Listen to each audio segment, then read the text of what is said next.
새엄마가 무슨 혼주예요. 그쪽 집엔 엄마 일찍 돌아가셨다고 말해뒀어요.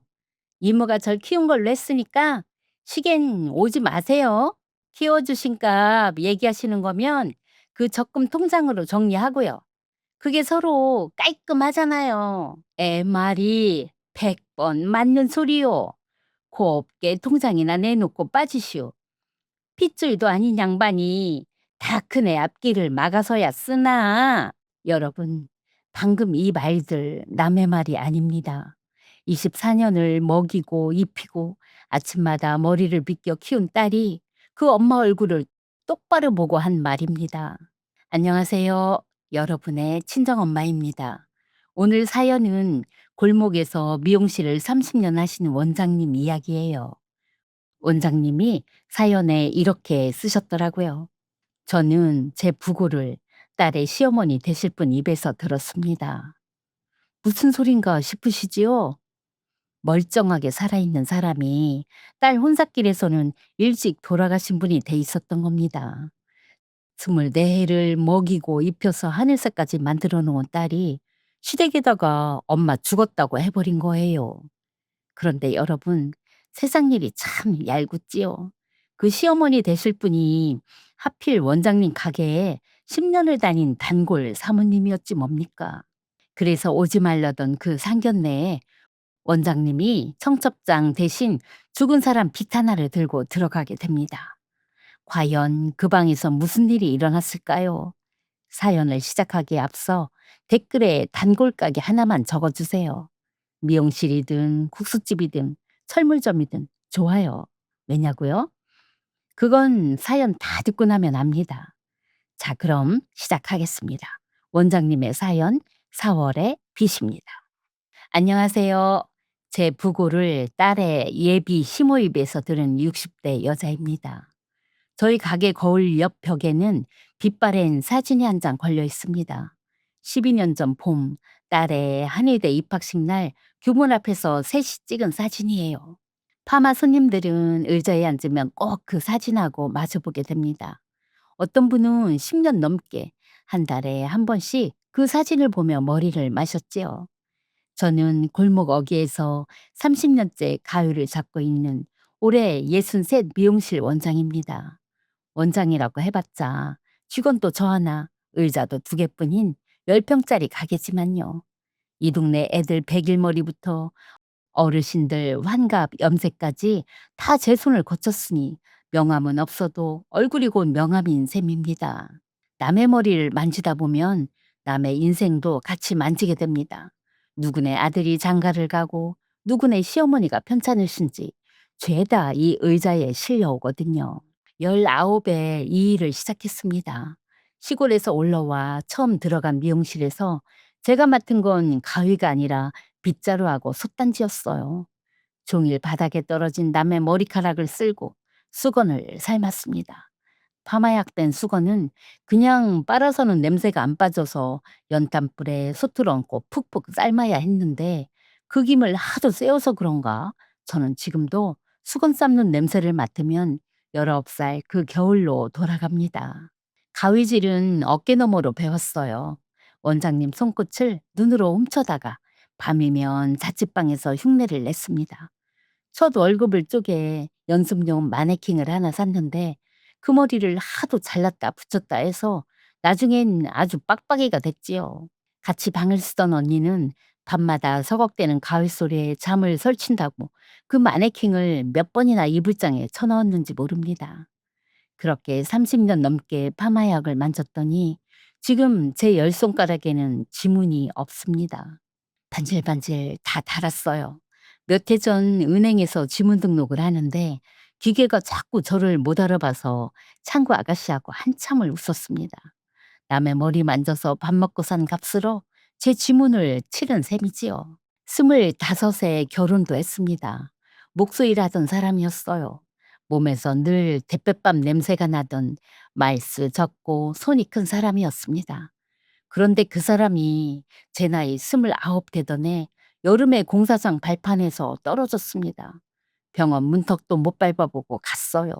아이도 없이 저는 29에 혼자가 됐습니다. 그때 저를 살린 게 가오였습니다. 손님 머리를 자르는 동안은 아무 생각이 안 났거든요. 서걱서걱 그 소리로 울음을 덮으면서 그 몇 해를 건넜습니다. 32에 갯돈을 타서 지금 이 가게를 얻었습니다. 보증금을 치르고 나니 중고이자 2개 드릴 돈이 딱 남더군요. 간판 글씨는 건너집 페인트 칠하던 아저씨가 막걸리 2병 값에 그려줬고요. 명절 대목이면 뽀글뽀글 파마 말러 오신 어머니들이 가게 밖까지 줄을 섰습니다. 로드 마느라 정신이 없는데 등 뒤에서는 누구네 아들 대학 붙은 얘기, 누구네 김장 얘기가 왁자지껄하게 오가고 10평짜리 가게가 동네 사랑방 노릇을 톡톡히 했지요. 다리가 불편해서 가게까지 못 나오시는 어르신들도 계십니다. 그런 분들께는 제가 한 달에 한 번 쉬는 날에 가위 하나 들고 찾아가요. 벌써 20년 된 일입니다. 삭시요? 삶은 옥수수, 참기름 한 병, 그런 걸 자꾸 쥐어주십니다. 한 번은 90 넘은 할머니가 갓 자른 머리를 손으로 쓸어보시더니 이러시더군요. 원장, 사람은 머리가 단정해야 아직 살아있는 것 같아. 저는 그 말이 참 좋아서 지금껏 그 마음 하나로 가을을 듭니다. 그 손님도 그렇게 만났습니다. 매달 말일 저녁이면 어김없이 와서 조용히 머리만 깎고 가던 남자 손님이 있었어요. 늘 혼자였고 말수가 적었고 손톱 밑에는 시퍼런 잉크가 배어 있었습니다. 건너골목 인쇄소에서 기계를 본다고 했어요. 몇 해를 다녀도 저하고 나눈 말이라곤 날씨 얘기가 전부인 양반이었습니다. 그러던 어느 봄날이었습니다. 말일도 아닌데 그 양반이 가게 문을 열었어요. 그런데 혼자가 아니었습니다. 바짓가랑이 뒤에 조그만 여자애가 하나 숨어 있더군요. 그의 머리를 보고 저는 속으로 아이고 소리가 절로 났습니다. 못해도 한 달은 빗이 안 닿은 머리였어요. 뒤통수가 까치집처럼 엉켜 있었습니다. 그 양반이 애 대신 고개를 푹 숙이면서 이럽디다. 저 내일이 애 학교에서 사진 찍는 날인데 제가 여자의 머리를 만질 줄 몰라서요. 애엄마가 2년 전에 병으로 먼저 갔다는 얘기를 저는 그날 처음 들었습니다. 아이를 의자에 앉혔습니다. 거울 속에서 애가 저를 잔뜩 경계하더군요. 엉킨 머리는 무턱대고 빗어내리면 애만 아픕니다. 머리채 뿌리를 한 손으로 꼭 쥐고 끝에서부터 조금씩 조금씩 풀어야 해요. 1시간을 그렇게 씨름했더니 돌덩이 같던 애 어깨가 스르르 내려오는 게 거울에 비쳤습니다. 애가 기어들어가는 소리로 묻더군요. 하나도 안 아파요. 어떻게 안 아프게 해요? 아프라고 빚는 머리가 어딨니? 빗질은 원래 안 아프라고 하는 거야. 가르마를 반듯하게 타고 단발로 다듬어 놓으니 세상에 인형이 따로 없었어요. 애가 거울에 코를 박다시피 하고 제 머리를 요리조리 만져보는데 뒤에 서 있던 애 아버지가 슬그머니 고개를 돌리더군요. 어깨가 가늘게 떨리는 것 같았습니다. 삭슬 받으려는데 애가 아버지 소매를 당겨 귓속말을 했어요. 그 양반이 한참을 머뭇거리다 이러는 겁니다. 애가 다음에 또 와도 되느냐고 묻네요. 그날부터였습니다. 그 애는 한 달에 한 번 아버지 손을 잡고 꼬박꼬박 제 의자에 앉았어요. 올 때마다 사탕 하나리며 학교에서 그린 그림이며를 손에 꼭 쥐고 와서는 머리 많은 내내 조잘조잘. 지 아버지하고는 아주 정반대였습니다. 이름이 연두라고 했어요. 4월에 태어났다고요. 그렇게 계절이 몇 번 바뀐 어느 날이었습니다. 말일도 아니고 연두도 없이 그 양반이 혼자 가게 문을 열고 들어왔어요. 머리는 지난주에 깎았는데 말입니다. 의자에 앉으시라니까 앉지도 않고 문 앞에 우두커니 서서 모자만 벗었다 썼다 하더니 한참 만에야 입을 뗐습니다. 저 오늘은 머리 깎으러 온 게 아니라 그 양반 손에는 색바랜 보재기에 싼 손바닥만한 것이 들려 있었습니다. 그 양반은 한참을 그러고 섰다가 미용 의자도 아니고 손님 기다리는 긴 걸상에 엉덩이를 반만 걸치고 앉았습니다. 보자기를 무릎에 올려놓고 매듭을 푸는데 손이 어찌나 굼뜨던지 그 매듭 하나 푸는데 한나절은 걸리는 줄 알았어요. 보자기 속에서 나온 건 자개가 박힌 얼레빗 하나였습니다. 등이 반들반들하게 손때가 오른 그런데 빗살 하나가 이가 빠진 빗이요. 애엄마가 쓰던 겁니다. 버리지도 못하고 그렇다고 제 손으로 이걸 들고 애머리를 벗기지도 못하고 몇 해를 서랍에만 뒀습니다. 그런데 원장님이 우리 연두 머리 만지시는 걸 볼 때마다 자꾸 저 손이면 싶었습니다. 그리고는 그 과묵한 양반이 제가 여태 들은 것 중 제일 긴 말을 이었습니다. 연두한테 엄마가 대달라는 말은 차마 못하겠습니다. 그건 너무 큰 부탁이라서요. 그저 우리 집에 오셔서 지금처럼만, 지금처럼만 있어 주시면 안 되겠습니까? 프로포즈라고 하기엔 참 멋도 없지요. 꽃 한 송이 없고 반지 한 짝 없고. 그런데 여러분, 저한테는 그 입 빠진 빛 하나가 반지보다 무거웠습니다. 죽은 사람 물건을 산 사람한테 맡긴다는 게 어떤 마음인지 29에 혼자 돼본 저는 알거든요. 저는 그 빚을 두 손으로 받았습니다. 이 빚 제가 맡겠습니다. 연두 머리는 앞으로 이걸로 제가 빗을게요. 그 양반이 모자를 벗더니 저한테 꾸벅 허리를 반으로 접었습니다. 그날 물어봤습니다. 연두라는 이름은 누가 지었냐고요. 애엄마가 지었답니다. 4월에 애를 낳았는데 병실 창밖 나뭇가지에 새순이 막 돋더래요. 그 빛깔이 하도 고와서 연두라고 했다네요. 저는 그날 밤 혼자 마음을 정했습니다. 그 이름 한 글자도 고쳐 부르지 않겠다고요. 그건 그 사람 목까지 얹어서 부르는 이름이니까요. 혼례는 조촐하게 치렀습니다. 둘 다 두 번째 걸음이라 요란할 게 없었어요. 가게 문 닫고 동네 국수집을 빌려 잔치국수 한 그릇씩 말았습니다. 하게 길어야 인쇄소 식구들하고 제가 20년 출장 커트 다니던 어르신들 몇 분, 그 어르신들이 지팡이 짚고 오셔서는 봉투 대신 삶은 밤이며 참기름병을 지어주고 가셨지요. 첫날 밤에 그이가 통장 하나를 내밀었습니다. 다달이 25만 원씩 넣읍시다. 연두 시집 가는 날 이걸로 장롱해 줍시다. 인쇄소 월급쟁이하고 골목 미용실 원장한테 25만 원이 적은 돈은 아닙니다만 저는 그 자리에서 그러자고 했습니다. 그게 부부가 돼서 맺은 첫 약속이었어요. 그런데 정작 연두가 변했습니다. 미용실 의자에서는 세상 조잘되던 애가 집 마루에서는 저를 벽보듯 했습니다. 제가 차린 밥은 아빠가 볼 때만 부엌을 뜨고 제가 방에 들어가면 하던 숙제를 탁 덮고 아침에 빗을 들고 다가가면 만지지 마요. 아줌마가 왜 내 머리를 만져요? 기어이 제 손으로 아무렇게나 질끈 묶고 학교에 갔습니다. 남편이 이 녀석이 엄마한테 그게 무슨 버릇이야? 언성을 높이면 애는 엄마 아니야. 소리치고 방문을 쾅 닫았고요. 저는 그때마다 남편 소매를 잡았습니다. 호칭이 정을 만드는 게 아니라 정이 호칭을 만드는 거라고요. 조금만 더 기다려 보자고요. 서운하지 않았다면 거짓말입니다. 그런데 서운함보다 짠한 마음이 늘 반발씩 먼저 왔어요. 미용실 아줌마는 한 달에 한 번 만나는 반가운 사람이지만 집에 들어앉은 아줌마는 엄마 자리에 들어온 사람이니까요. 9살짜리가 지 엄마 자리 하나 지켜보겠다고 온몸에 가시를 세우는 게 믿기보다는 아팠습니다. 그렇게 한 해 가까이 지난 이듬해 봄이었습니다. 그날 연두가 학교에서 돌아와서는 인사도 없이 방문을 닫았습니다. 저녁상에도 안 나왔어요. 밤이 이슥한데 방에서 소리가 새어나왔습니다. 훌쩍훌쩍. 그리고 뭘 잡아뜯는 것 같은 소리가요. 문을 여니까 애가 화장대 앞에서 플라스틱 빗으로 제 머리를 빗고 있었습니다. 아니, 빗는다기보다 쥐어뜯고 있었어요.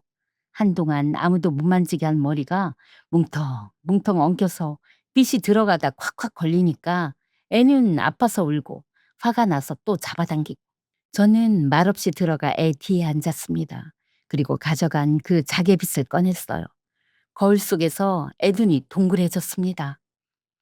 그거 우리 엄마 빚인데? 그래, 네 엄마 빚이야. 네 아버지가 나한테 맡기면서 그러더라. 연두머리는 꼭 이걸로 비껴달라고. 애가 입술을 옴팡 깨물더니 아주 천천히 저한테 등을 돌려 앉았습니다. 머리채 뿌리를 한 손에 꼭 쥐고 끝에서부터 조금씩 풀었습니다. 미용실에서 처음 만난 그날처럼요. 한참을 그러고 있는데 애가 조그맣게 말하더군요. 우리 엄마도 안 아프게 비껴줬는데. 그랬을 거야. 엄마 손은 원래 그런 거니까. 머리를 한 갈래로 곱게 따내리는 동안 애 어깨가 몇 번 들썩였습니다. 다 닦고 나니까 애가 스르르 제 가슴께로 등을 기대왔어요. 그리고 모기만한 소리로 엄마. 그러는데 저는 그 소리가 하도 작아서 제가 잘못 들은 줄 알았습니다.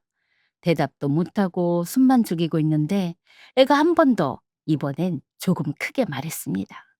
엄마, 내일 우리 반 참관 수업인데 와주면 안 돼요? 애들이 자꾸 나만 엄마 없대. 그날 그 방에서 애를 끌어안고 무슨 말을 어떻게 했는지는 기억이 잘 안 납니다. 다만 이튿날 아침 가게 문에 오후 휴업 종이를 붙이고 남의 머리만 만지던 제가 제 머리를 1시간 넘게 매만지고 학교에 갔던 건 또렷이 기억나요. 교실 뒷문으로 들어서니까 우리 연두가 뒤를 휙 돌아보더니 손을 번쩍 들고 외쳤습니다. 우리 엄마 왔다. 선생님이 시킨 것도 아닌데요. 저는 그 우리 두 글자에 그만 복도로 나와서 한참을 서 있다가 들어갔습니다. 그날부터 아침 빗질이 우리 집 의식이 됐습니다. 애가 크면서는 대래 저를 의자에 앉혀놓고 흰머리를 뽑아주겠다고 설쳤고요. 공부는 또 어찌나 야무지게 하던지 고등학교 내내 장학금을 놓치지 않더니 20살 되던 해에 하늘대에 떡하니 붙었습니다. 합격 발표 나던 날 인쇄소에서 잉크 묻은 앞치맛바람으로 달려온 그이하고 셋이서 가게 바닥에서 부둥켜 안고 펄쩍펄쩍 뛰었지요. 입학식 날 교문 앞에서 지나가던 학부형한테 부탁해 사진을 한 장 박았습니다. 그이가 그걸 인쇄소에서 몰래 크게 뽑아다 액자에 넣어왔어요. 내가 박을 줄 아는 사진은 이거 하나요. 당신 가게 제일 잘 보이는 데다 컷이요. 밤마을에 오신 어른들이 다 보시게. 우리 딸 하늘대 간 거. 그게 지금 제 가게 거울 옆에 걸려있는 그 사진입니다. 호강이 겨운 세월이었지요. 그런데 세월이라는 게 좋은 것만 주고 가는 법이 없더군요. 연두가 본과 마지막 K던 봄, 그이가 인쇄소 기계 앞에서 쓰러졌습니다. 병원에서는 암이라고 했고 손을 쓰기엔 이미 늦었다고 했어요. 저는 가게를 반나절씩만 열고 병원에서 살았습니다. 8달을요. 이상하지요. 저는 그 8달 동안 그의 손톱을 자꾸 들여다봤습니다. 30년을 시퍼렇게 배어있던 잉크물이 일일 놓으니까 조금씩 조금씩 빠지더라고요. 잉크가 다 빠져 허옇게 마른 그 손이 꼭 처음 보는 남의 손 같아서 저는 그 손을 잡고 밤마다 몰래 울었습니다. 떠나기 얼마 전이었습니다. 그이가 베개 밑에서 봉투 하나를 꺼냈어요. 겉면에 큼지막하게 삐뚤빼뚤한 글씨로 이렇게 적혀 있었습니다. 연두 결혼식 날 열어볼 것. 평생 남의 글자만 자로댄 듯 반듯하게 찍어준 양반이 정작 제 손글씨는 초등학생 같았습니다. 저는 그 삐뚤빼뚤한 8글자에 그만 웃음이 나서 웃다가 울었어요. 이건 그날까지 당신이 맡아줘. 미리 열어보기 없게요. 무슨 내용인데요? 그날 되면 나오. 그리고 그의 겨울 그이는 갔습니다. 가는 길에 제 손을 더듬어쥐고는 딱 한마디를 했어요. 연두 당신한테만 맡기고 가서 미안하오. 미안하긴요. 고마웠어요. 나는. 연두는 이듬해 봄에 국가고시에 붙었습니다. 하얀 가운을 입고 가게로 와서는 거울 옆 그 액자 앞에 한참을 서 있다 갔어요. 아빠, 나 이제 원장님 소리 듣는다. 하고요. 그 가운 입은 모습을 그이는 끝내 석 달 차이로 못 보고 갔습니다. 그날 밤 저는 가게 서랍에 자개빈 옆에다 그 봉투를 나란히 뉘었습니다. 주인 잃은 물건이 둘이 된 거지요. 적금은 계속 부었습니다. 25만 원에서 그 이모까지 얹어서요. 연두 시집가는 날 장롱에 주자던 약속은 이제 저 혼자 지키는 약속이 됐으니까요. 그렇게 가운을 입고 3년쯤 지났을 무렵이었습니다. 우리 연두가 남자를 만난다고 했습니다. 엄마, 나 만나는 사람 있어. 숟가락을 들다 말고 그 말을 하는데 애 귓볼이 빨갛더군요. 어디 사는 누구냐, 뭐 하는 사람이냐 물으니 사업하시는 집 아들이랍니다. 집안이 아주 잘 산다고요. 저는 그날 밤 이불 속에서 괜히 실실 웃었습니다.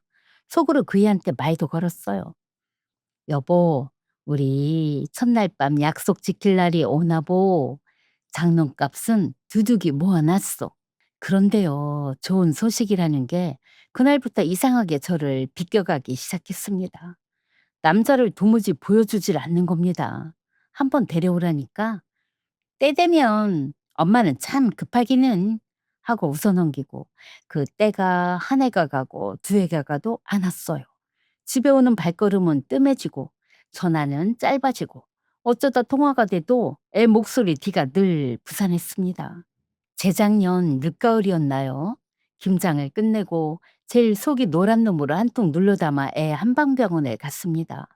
연락하고 가면 오지 말라 할까봐 연락도 없이요. 대기실에 앉아 기다리는데 접수대 아가씨가 절 보더니 반색을 합니다. 어머, 혹시 원장님 어머니세요? 어쩐지 눈매가 그 말이 끝나기도 전에 진료실 문이 열리고 연두가 절 봤습니다. 애 낯빛이 하얘지더군요. 애는 제 팔을 잡고 그 길로 저를 건물 밖 골목까지 데리고 나왔습니다. 엄마, 여기로면 어떡해. 연락도 없이. 연락하면 오지 말랄까 봐 그랬지. 김치 담갔길래 네 좋아하는 속 노란. 엄마! 애가 제 말을 잘랐습니다. 그리고 반발짝 저한테서 물러섰어요. 몸에서 파마약 냄새 배요. 여기 환자들 다니는 데란 말이야. 김치도 냄새 나니까 도로 가져가. 저는 그 골목에서 김치통을 아는 채로 제 팔을 들어 코에 대봤습니다. 파마약 냄새? 맞아요. 나겠지요. 30년을 그 약에 손을 담가 밥을 벌었으니까요. 그 밥으로 저 하얀 가운을 사입힌 건데요. 돌아서는데 유리문 너머로 접수대 아가씨 목소리가 새어나왔습니다. 원장님, 아까 그분 어머니 오셨던 거예요? 아니, 그냥 아는 분이야. 아는 분. 저는 그 세 글자를 등에 업고 버스를 두 번 갈아타고 왔습니다. 김치통이 그렇게 무겁기는 처음이었어요. 며칠 뒤에 단골 홍 여사님이 파마를 하러 오셨습니다. 무슨 사업을 크게 하시는데 안주인인데 10년째 한 달에 한 번 꼭 같은 요일 같은 시간에 오셔서 같은 의자에 앉으시는 분이에요. 그날 제가 넋을 놓고 로드를 말았는지 여사님이 거울 너머로 저를 물끄러미 보시더니 그러십니다. 원장님, 오늘 손이 왜 이래? 무슨 일 있구먼. 아이고, 아니에요. 날이 갑자기 추워져서 그런가? 자식 일이구먼, 뭘. 얼굴에 다 씌었어. 그리고는 당신 얘기를 슬쩍 얹으십니다. 우리 아들놈도 이제야 여자가 생겼다는데 어미한테 통 보여주질 않는다고. 요즘 애들은 다 그러는 모양이라고요. 저는 그 말에 조금 웃었습니다. 그댁 아드님이나 우리 딸이나 똑같네요 하면서요. 여사님이 가시면서 거울 옆 액자를 한번 보시고는 늘 하시던 말씀을 또 하셨어요. 난 원장님네 따님 사진만 보면 기분이 좋더라. 참 반듯하게 잘 키우셨어. 그 한마디에 하루치 설움이 녹던 시절이었습니다.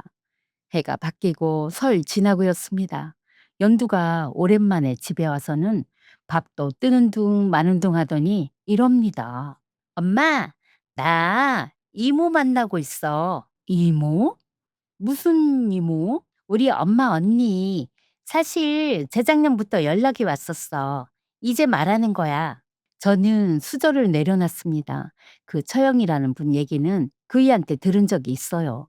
애엄마가 병원에 누웠을 때 병원비 말이 나오니까 발길을 뚝 끊고 장례식에도 안 왔던 그 사람.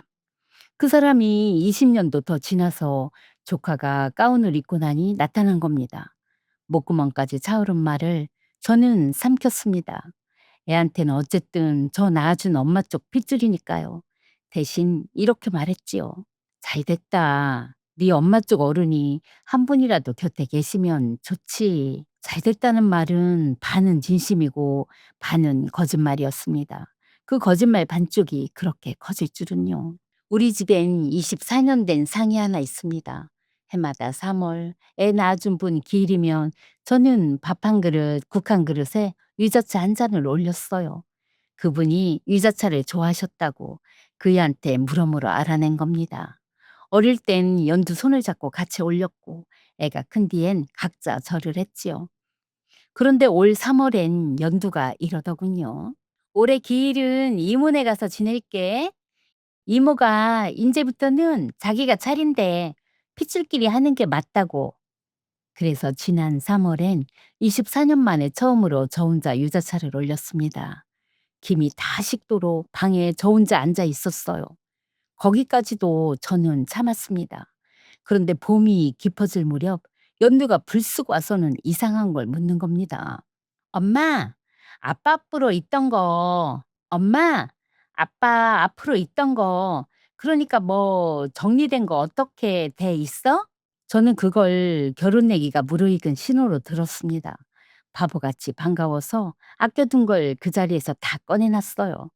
연두야, 실은 네 8살 때부터 아빠랑 부어온 적금이 있다. 네 시집 가는 날 장롱해주자고 약속한 돈이야. 아빠 가고는 아빠 목까지 내가 부었어. 이제 8천만 원이 좀 넘는다. 애 얼굴이 환해질 줄 알았습니다. 그런데 애 눈이 이상하게 굳더군요. 8천? 그런 게 있으면서 왜 여태 말을 안 했어? 말을 안 한 게 아니라 네 시집 가는 날 주려고 이모가 그러던데 아빠 남긴 거 엄마가 다 지고 앉았다고. 그 통장 누구 이름으로 돼 있는데? 내 이름이지. 내가 부었으니까. 그것 봐. 애는 그 말을 남기고 갔습니다. 제가 부은 돈에 제 이름 석자가 적힌 게 그의 눈에는 제목이 되더군요. 저는 그날 밤 통장을 꺼내놓고 오래 들여다봤습니다. 켜켜이 눌린 그 종이가 난생 처음 서럽게 보였어요. 그리고 2주 전이었습니다. 저녁 마감을 하는데 가게 문이 열렸어요. 연두였습니다. 그런데 혼자가 아니었어요. 나이 60줄에 목에 보라색 스카프를 두르고 손가락마다 금가락지를 낀 여자가 같이 들어섰습니다. 향수 냄새가 열평 가게에 훅 끼치더군요. 저한테는 파마약 냄새 난다던 애가 향수 냄새가 진동을 하는 여자를 데리고 온 겁니다.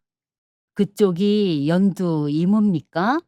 여자는 대답 대신 가게를 씩 둘러보며 이러더군요. 가게가 아주 아담하네. 연두가 입을 뗐습니다. 엄마, 나 다다음 주에 상견례 해. 상견례? 아이고, 잘 됐다. 한복은 엄마가 맞춰줄게. 날짜가 언제야? 새엄마가 무슨 혼주예요. 가위질 소리 하나 없는 가게가 그렇게 조용하기는 처음이었습니다. 그쪽 집엔 엄마 일찍 돌아가셨다고 말해뒀어요. 이모가 절 키운 걸로 했으니까 시겐 오지 마세요. 여러분, 저는 죽은 사람이 지은 이름을 24년 지켰습니다. 한 글자도 안 고치고요. 그런데 이해는 산 사람을 말 한마디로 지었습니다. 연두야, 내가 죽었다고? 목소리가 떨려 나왔습니다. 내가 너한테 뭘 그렇게 잘못했니? 말을 해라. 엄마가 너를 어떻게 키워주신 값 얘기하시는 거면 그 적금 통장으로 정리하고요. 그게 서로 깔끔하잖아요. 애 말이 100번 맞는 소리요. 곱게 통장이나 내놓고 빠지시오. 핏줄도 아닌 양반이 다 큰 애 앞길을 막아서야 쓰나. 여자는 그 말을 하면서 제 가게 거울에 대고 제 스카프 매무새를 고치더군요. 연두는 나가려다 말고 거울 옆 액자 앞에 멈춰 섰습니다. 그리고 저 사진 떼주세요. 손님들이 다 본단 말이에요. 저는 대답하지 않았습니다. 그 사진은 그이가 세상에서 제일 잘 보이는 자리에 걸라고 준 사진이니까요. 24년을 제 손으로 빗겨온 머리였습니다. 그 머리가 저를 똑바로 마주보고 죽은 사람이 되어달라고 하더군요. 그래, 안 감아. 저는 그 두 마디밖에 못했습니다. 매달리면 애가 더 멀리 달아날 것 같아서요. 그리고 무엇보다 혼삿길 앞둔 애한테 재 뿌리는 애미 소리는 죽어도 듣기 싫어서요. 문에 달린 종이 딸랑하고 두 사람을 배웅했습니다. 그날 밤 저는 셔터를 내리고 불도 안 켜고 손님 맞는 그 의자에 혼자 앉아 있었습니다. 서랍을 열어 자개빗과 봉투를 꺼냈어요.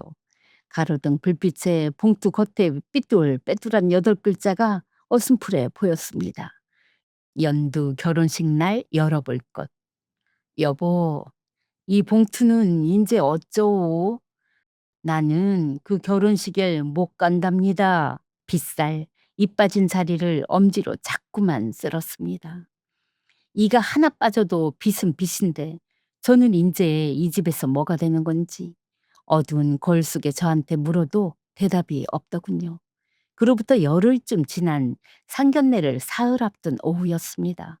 홍 여사님이 파마를 하러 오셨어요. 홍 여사님은 원래도 그 주에 오실 차례였습니다. 10년을 한 달에 한 번, 같은 요일, 같은 시간에 오시는 분이니까요. 그런데 그날은 문을 열고 들어서는 걸음부터가 들떠 있었어요. 원장님, 오늘은 특별히 곱게 말아줘요. 이번 주말에 우리 집에 큰일이 있어. 저야 그 무렵 산송장이나 다름없었습니다만 손님 앞에서는 웃어야지요. 어깨에 수건을 두르고 로드를 마는데 여사님이 거울 속에서 싱글벙글 하십니다. 큰일이라니 좋은 일이신가 봐요. 좋은 일이다 마다. 원장님, 나 곧 며느리 봐요. 어머나, 그 안 보여준다던 색시를 드디어 보셨어요? 주말이 상견례야. 우리 아들놈이 글쎄 색시가 하늘사래. 하늘사, 하늘사. 저는 손을 잠깐 멈췄다가 다시 로드를 말았습니다. 세상에 하늘사가 뭐 한둘입니까? 우리의 생각이 나서 가슴이 저릿했을 뿐이지. 설마 하는 생각은 아예 안 났다면 거짓말이고 났다가 제 손으로 눌렀다는 게 맞겠네요. 그런데 여사님이 이러시는 겁니다. 이름도 요즘 애들답지 않게 곱지. 연두라고 연두. 로드 쟁반이 제 손에서 미끄러졌습니다. 분홍색, 노란색 로드 수십 개가 타일바닥에 쏟아져 사방으로 구르는데 저는 그걸 줄 생각도 못하고 서 있었어요. 여사님 목소리가 아주 먼 데서 들렸습니다. 원장님? 아니, 갑자기 왜 그래? 어디 안 좋아? 여사님, 목소리가 제 것 같지 않았습니다. 그 색시 혹시 사진 있으세요? 여사님이 갸웃하면서 핸드폰을 꺼내셨어요. 아들이 보내줬다는 사진을 열어 내미시는데 거기 우리 연두가 있었습니다. 예쁜 원피스를 입고 낯선 남자 팔짱을 끼고 세상에서 제일 환한 얼굴로 웃고 있는 제가 24년을 빗겨온 그 얼굴이요. 곱지. 근데 짠한 데도 있어. 엄마를 초등학교 때 여의고 이모 손에 컸다는구먼. 아들 말이 그 이모님이 친엄마나 다름없다고 어찌나 곱게 키우셨는지 10년 단골 사모님이 파마로드를 반쯤 만 채로 당신이 무슨 말씀을 하시는지도 모르고 제 장례를 치러주고 계셨어요. 저는 한참 만에야 팔을 들어 거울 옆 벽을 가리켰습니다. 여사님, 여사님이 10년을 그 의자에서 보신 저 사진 속 애예요. 여사님이 수건 들은 머리 그대로 일어나셨습니다. 액자 앞으로 가서 한 손엔 핸드폰을 들고 사진하고 청첩장을 번갈아 보시는데 그 등이 점점 굳어갔습니다. 눈매가 똑같네. 응, 눈매가. 여사님이 돌아섰습니다. 원장님, 이게 무슨 소리야? 저 따님은 원장님이 키웠다며. 한의대 갔다고 바깥 양반이 자랑하시라고 건 사진이라며. 한의사라기에 나는 세상에 한의사가 한둘인가 했지. 그런데 우리 며느리는 엄마가 돌아가셨다고. 말을 하다 마시고 여사님은 그 자리에 들어앉으셨습니다. 냉수 한 잔을 청하시더군요. 저는 말할까 말까 그 몇 초 사이에 별 생각을 다 했습니다. 입을 열면 애 혼사끼리 어그러질 판이었어요. 그런데요, 입을 다물면 저는 그 순간부터 정말로 죽은 사람이 되는 거였습니다. 제 발로 제 관에 눕는 거지요. 그리고 무엇보다 10년을 제 앞에 머리를 맡겨온 분한테 저는 거짓말을 못합니다. 그래서 다 말씀드렸습니다. 여러분이 지금까지 들으신 이야기를요. 까치진 머리에 8살부터 첫 엄마 소리와 참관 수업에 우리 엄마까지 해마다 올린 유자차 24잔과 통장으로 정리하자던 2주 전 그 저녁까지 말하는 동안 여사님은 단 한 번도 제 말을 끊지 않으셨습니다. 다 듣고 나서 여사님이 물으셨어요. 색시 아버님이 인쇄일 하시다 돌아가셨다고 들었는데 인쇄 속 기계 앞에서 쓰러졌어요. 병원에서 8달을 있다 갔습니다. 저는 서랍을 열었습니다. 자개빗과 봉투를 꺼내 여사님 앞에 나란히 놓았어요. 이건 애 낳아주신 분이 쓰던 빗입니다. 그이가 저한테 애를 맡기면서 같이 맡긴 거예요. 저는 이 빗으로 그의 머리를 빗겨 키웠습니다. 그리고 이건 여사님이 봉투 겉에 삐뚤빼뚤한 글씨를 나직이 소리내어 읽으셨습니다. 연두 결혼식 날 열어볼 것. 그리고는 한참을 그 8글자만 내려다보시다가 손끝으로 눈가를 꾹 찍어내셨어요. 원장님, 나 이런 얘기 함부로 못 믿는 사람이에요. 혼산 일이니까. 그런데 내가 원장님을 10년을 봤잖아. 흰머리 맡겨본 사람은 알아요. 이 손이 거짓말하는 손인지 아닌지. 그리고는 뜻밖의 말씀을 하셨습니다. 이 파마 마저 말아줘요. 여사님, 지금 파마가 문제가 아니라 말아줘요. 나 이 의자에서 생각 좀 하게. 사돈 상견례인데 시험이 될 사람이 머리가 부스스하면 쓰나. 저는 떨리는 손으로 바닥에 로드를 쥐어 맞아 말았습니다. 중화제가 익는 동안 여사님은 눈을 감고 계셨어요. 타이머 소리만 째깍째깍 울리는 그 20분이 저한테는 20년 같았습니다. 타이머가 울리고 여사님이 눈을 뜨셨는데 아까하고는 다른 눈이었습니다. 사업하는 집 안주인의 눈이었어요. 원장님, 지금부터 내 말 잘 들어요. 첫째, 오늘 일은 아무한테도 말하지 마요. 애들한테도. 그 이모라는 여자한테도. 지금 터트리면 그 여자는 낯빛 하나 안 바꾸고 발뺌마다 잠적할 거요. 이런 사람은 판이 제일 커졌을 때 잡아야 빠져나갈 구멍이 없어. 둘째, 상견례 날 원장님은 그 집 근처에 와서 기다려요. 내가 부르면 들어오는 거야. 그 빗하고 그 봉투를 가지고. 봉투는 이건 결혼식 날 열라고 그이가. 원장님, 여사님이 제 2손을 잡으셨습니다. 그 결혼식이 지금 거짓말 위에서 열리게 생겼잖아. 아버님이 지키라던 게 나이짜겠어요, 딸이겠어요. 저는 대답을 못했습니다. 여사님이 마지막으로 이러셨어요. 셋째, 들어와서 빌지도 말고 울지도 말아요. 원장님은 죄 지은 사람이 아니니까. 그날 원장님은 아무 말 말고 내 옆에 앉아요. 판은 제가 깝니다. 파맛값을 계산대에 놓고 나가시다가 여사님이 문 앞에서 돌아보셨습니다. 원장님도 그날 곱게 하고 와요. 죽은 사람이 아니라 산 혼주니까. 문에 달린 종이 딸랑하고 울리고 나서야 저는 참았던 숨을 몰아쉬었습니다. 그날부터 사흘을 어떻게 보냈는지 모릅니다. 밥은 안 넘어가고 밤에는 천장만 보고요. 솔직히 겁도 났습니다. 이게 애 혼사를 깨는 일이면 어쩌나. 애가 저를 영영 원수로 알면 어쩌나. 그런데 생각이 거기 닿을 때마다 저는 도리지를 했어요. 저는 그의 혼사를 깨러 가는 게 아닙니다. 거짓말 위에 지은 집은 어차피 무너져요. 무너질 거면 우리 애가 이삿짐을 들이기 전에 무너지는 게 낫습니다. 빗은 참기름 묻힌 헝겊으로 닦았습니다. 자개가 새 것처럼 반들반들해지도록요. 봉투는 구겨지지 않게 손수건에 쌓아두었고요. 장롱에서는 그이 살아있을 때 마지막으로 해 입은 옥색 저고리를 꺼내 다렸습니다. 그리고 액자 앞에 서서 말했어요. 여보, 이 봉투가 가야 할 자리가 생겼소. 당신이 시킨 날짜는 아닌데 당신이 지키라던 애한테 가는 거니까 이해하시오. 상견례 날 아침 저는 가게 문에 종이를 붙였습니다. 금일 휴업. 23일 전 참관 수업 가던 날 오후 휴업. 넉자를 붙인 뒤로 A일로 가게 문을 닫기는 두 번째였습니다. 그때는 애가 와달라고 해서 갔고 이번에는 오지 말라는 데를 갑니다.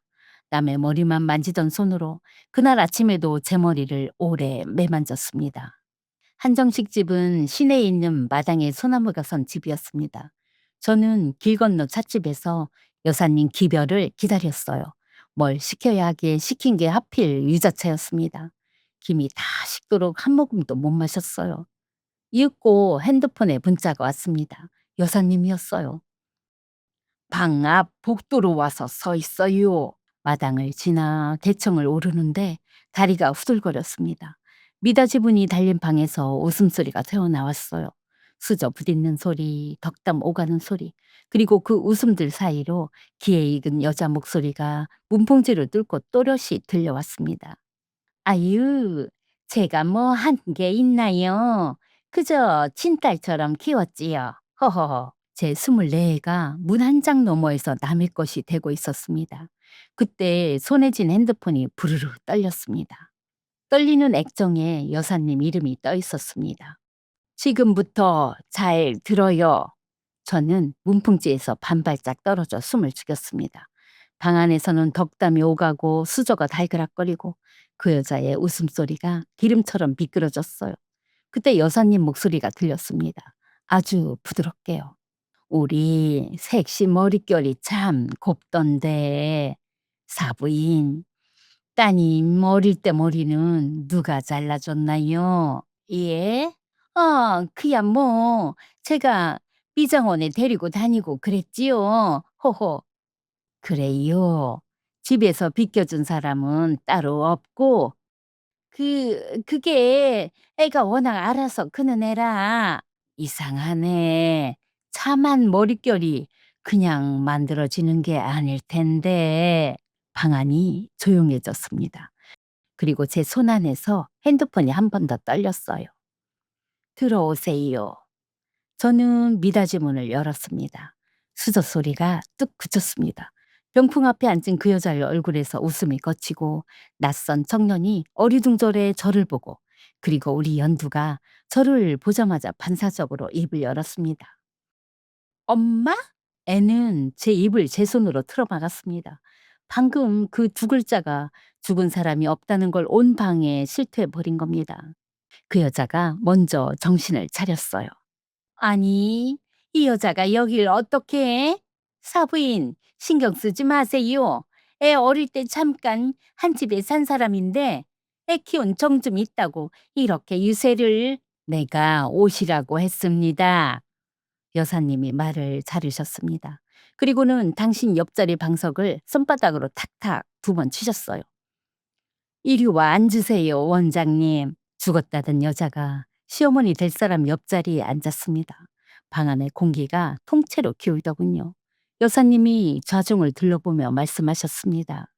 이분이 누구신지 나는 압니다. 10년을 내 머리를 맡긴 분이에요.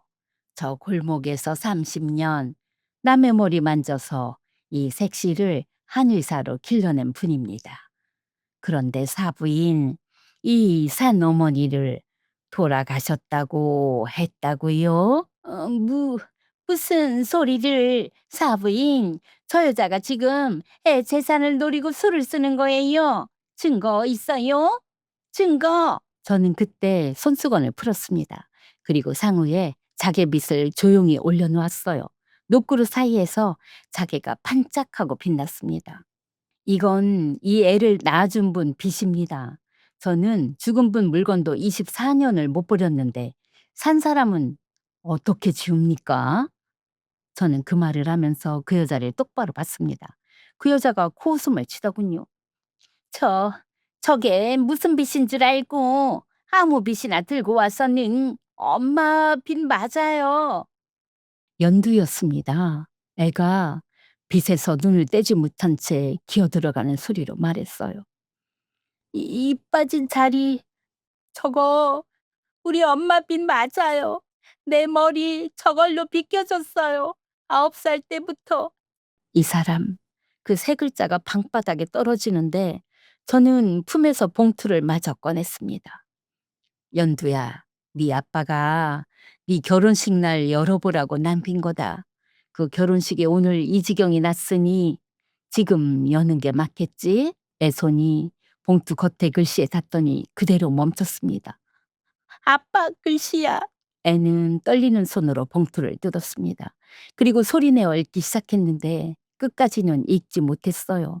뒷줄은 울음에 잠겨서 글자가 되질 못했으니까요. 그 편지엔 이렇게 적혀 있었습니다. 연두야, 아빠다. 네가 이걸 읽는 날이면 네 옆에 좋은 사람이 있겠구나. 아빠가 못 잡아주는 손, 그 사람이 잡아주겠지. 그런데 딱 하나만 기억해라.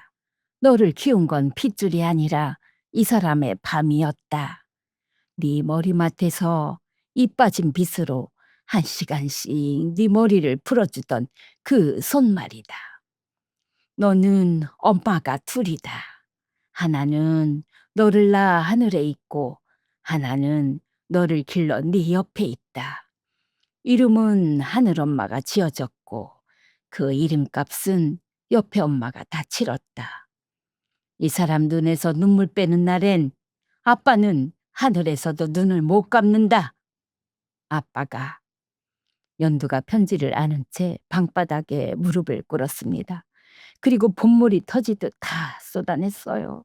죄송합니다. 죄송합니다. 다 제 잘못이에요. 이모가 재작년부터 찾아와서 엄마 얘기를 해주는데 엄마 목소리를 아는 사람이 이모밖에 없어서 힘들다고 하셔서 다달이 돈을 드렸어요. 3년 동안 3천만 원 넘게요. 그런데 이모가 자꾸 새엄마가 아빠 재산 다 쥐고 앉았다고, 너는 속고 산 거라고, 상견례에 그런 사람 데려가면 없어 보인다고, 차라리 돌아가셨다고 하자고. 그 말에 넘어간 건 저예요. 제가 산 사람을 지웠어요. 그 여자가 슬그머니 방석에서 엉덩이를 떼고 문 쪽으로 몸을 트는 게 보였습니다. 여사님이 고개도 안 들리고 말씀하셨어요. 어딜 가세요? 얘기가 이제 시작인데. 그리고 여사님은 자세를 고쳐 앉으셨습니다. 산 어머니를 지운 혼사. 오늘은 없던 걸로 합시다. 그리고 사부인. 아니지. 인제 사부인도 뭣도 아니지. 그 3천만 원 건은 사기입니다. 우리 회사 고문 변호사가 연락드리게 하지요. 친언니 병원비 얘기가 나오니까 발길을 끊고 장례식에도 안 왔다는 얘기 나도 다 들었어요. 길상은 무슨. 그 여자의 얼굴이 종이장이 됐습니다. 그댁 아드님은 그때까지 아무 말이 없다가 연두를 보며 딱 한마디를 했어요. 어머니가 살아 계셨어?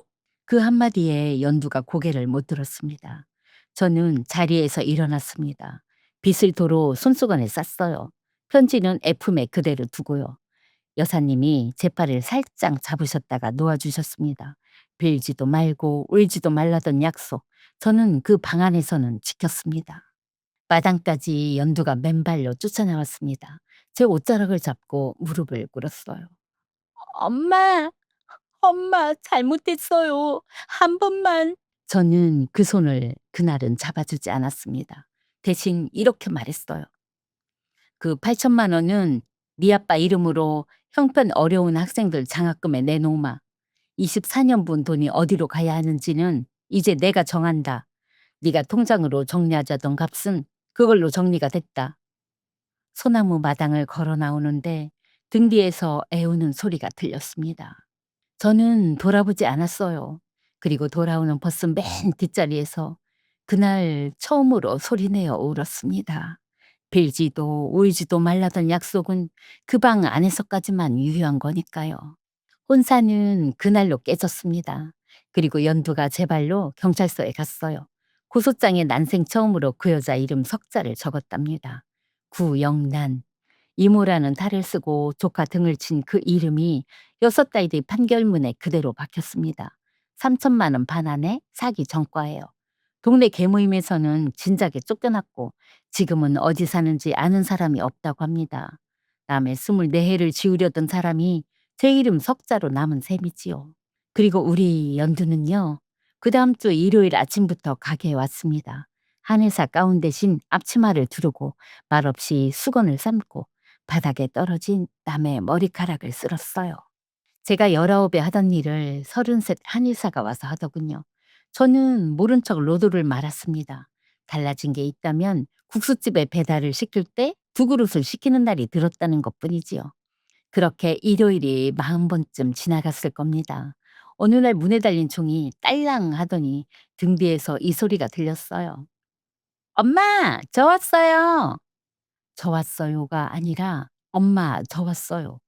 저는 손님 머리에서 눈을 떼지 않았습니다. 그런데 가위 든 손이 자꾸 떨려서 혼났어요. 지난 3월 기일엔 유자차를 2잔 올렸습니다. 한 잔은 제가 타고 한 잔은 연두가 탔어요. 애가 사진 앞에 절을 하고 이러더군요.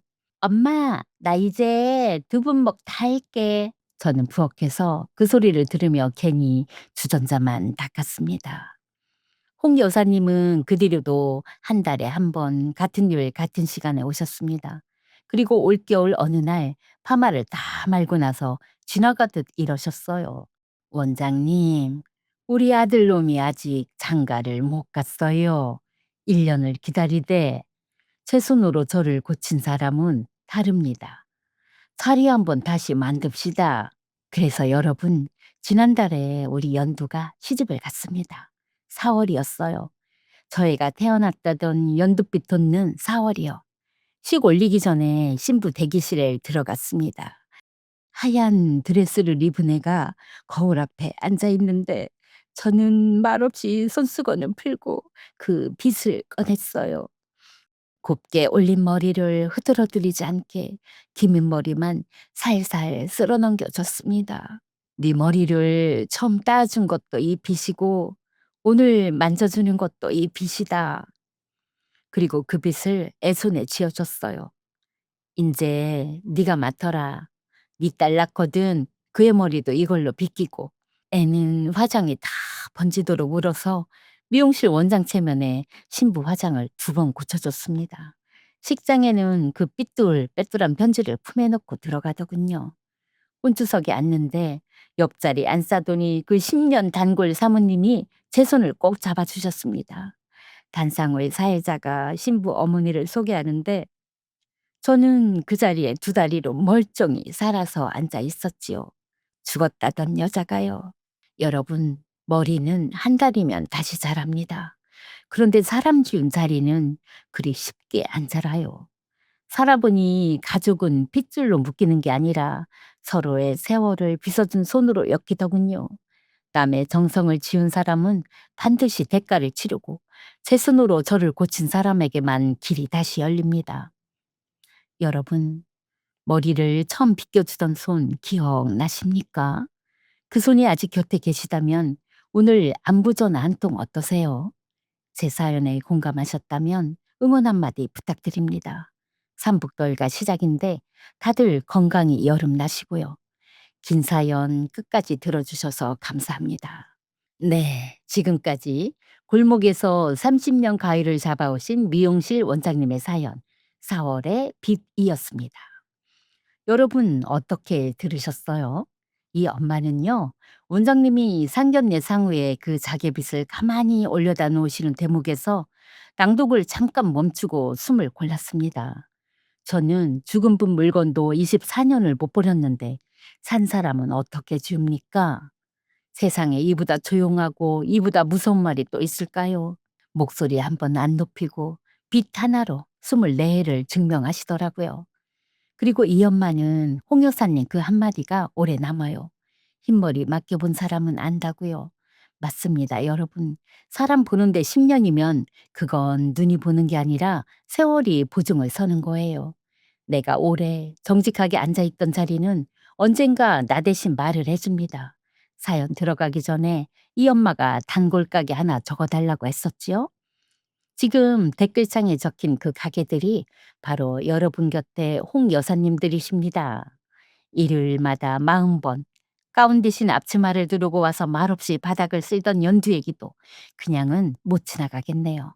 사람이 살면서 한 번은 접힙니다. 기 얇게 접히기도 하고 미련하게 접히기도 해요. 그런데 넘어진 그 자리로 제 발로 돌아와서 바닥부터 쓸기 시작하는 건 아무나 못합니다. 그리고 그걸 1년을 말없이 지켜봐 주는 건 더 아무나 못하고요. 그래서 이 엄마가 오늘은 여러분께 여쭙고 싶어요. 여러분이라면 어떠셨겠습니까? 1년 만에 "엄마 저 왔어요." 하는 그 아이를 받아주셨겠어요? 댓글에 여러분 생각을 꼭 남겨주세요. 나라면 받아준다도 좋고 나는 아직 어렵다도 좋습니다. 어느 쪽이든 그 세월을 살아본 분들의 대답이니까 이 엄마가 한 줄 한 줄 귀하게 읽겠습니다. 그리고 오늘 혼주석에 두 다리로 멀쩡히 살아서 앉으신 우리 원장님께도 응원 한 줄 부탁드려요. 원장님, 잘하셨습니다. 그 한마디면 충분합니다. 지금 어느 동네에서 듣고 계신지도 살짝 적어주세요. 이 엄마가 그 동네 이름 하나하나 불러보면서 안부 여쭐게요. 혹시 여러분 가슴속에도 빗질 안 된 채로 엉켜있는 이야기가 있다면 이 엄마한테 사연으로 보내주세요. 엉킨 머리 풀 때처럼 할게요. 뿌리를 꼭 쥐고 끝에서부터 천천히 안 아프게 풀어드릴게요. 복도위에 입맛 없다고 끼니 건너뛰지 마시고 찬물에 밥 한 술 말아서라도 꼭 드세요. 냉방바람에 무릎 시리지 않게 얇은 것 하나 걸치시고요. 그럼 이 엄마는 다음 사연 들고 이 자리에서 기다리고 있을게요. 오늘도 함께 해주셔서 고맙습니다.